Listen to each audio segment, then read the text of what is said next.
বাংলা সংস্কৃতির অবিচ্ছেদ্য অংশ পুঁথিপাঠ, কিন্তু কালের বিবর্তনে হারিয়ে গেছে পুঁথিপাঠের আসর।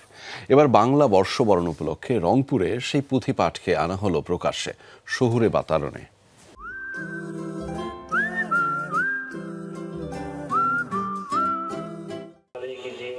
আকাশ মাটি এবং মেঘমালা, বৃক্ষ পাখি পতঙ্গ ফুল সাগর নদী নালা।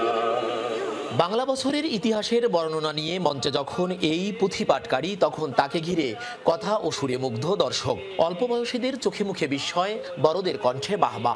রংপুর টাউন হলের সাহিত্য মঞ্চে হারিয়ে যাওয়া সেই পুঁথিপাঠের শহুরে আয়োজন।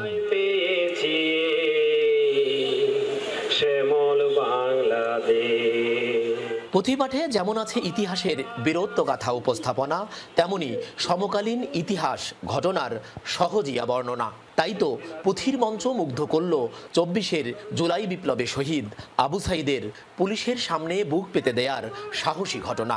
উঠে আসলো মধ্যযুগের সাধক কবি হেয়াত মামুদের কথাও।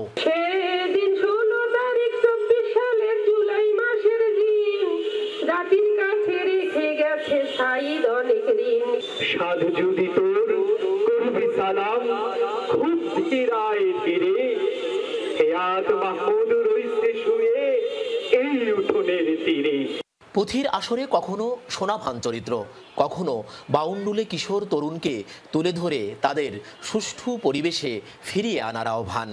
হানিফা বলেন বুড়ি শোনো মেরা বাপ, ছাড়ি দিতে পারো কিনা সোনা ভানের সাথ।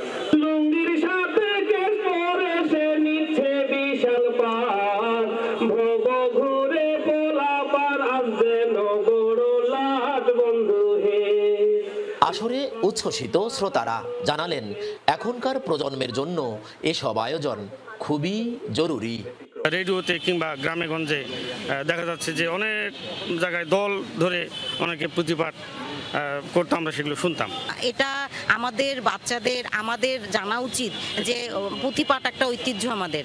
বেতারে এক সময় আয়োজন হলেও এখন হয় না। পুঁথি পাঠক লেখকরাও গোস্বা। পুঁথি সাহিত্য যাতে বিলুপ্ত না হয়, পুঁথি লেখক ও পাঠক তৈরি করা যায়, সেটাই লক্ষ্য আয়োজকদের। ধর্মীয় কাহিনী, নবী আউলিয়া পীরদের কাহিনী, এগুলা ছন্দ আকারে পুঁথি তৈরি হতো।